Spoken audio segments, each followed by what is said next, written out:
चलो गाइस, ये टैटू आज से 1.5 साल पुराना है और पूरी तरीके से हील हो चुका है। क्लाइंट हमारे पास वापस दूसरा टैटू करवाने के लिए आए थे और ये पूरी तरीके से हील होने के बाद कुछ ऐसा रिजल्ट आ रहा है। आज हमने टैटू किया इनकी बेबी के फुटप्रिंट का। उन्हीं से पूछते हैं टैटू कैसा लगा। હેલો ફ્રેન્ડ્સ, કેમ છો?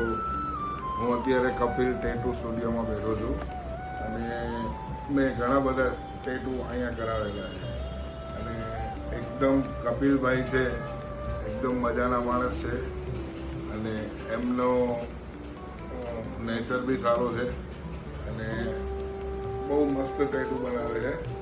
મેં એક આ બનાવ્યું છે, પછી એક આ અને આજે આ બનાવ્યું છે. આ ટેટુ મેં 1 વર્ષ ત્યાં વિચારતો હતો કે મારે બેબી આવે ત્યારે હું આ ફૂટપ્રિન્ટનું ટેટુ બનાવીશ અને હું અત્યારે બનાવીને રેડી કમ્પ્લીટ થઈ ગયું છે અને એકદમ મસ્ત બનાવી દીધું છે.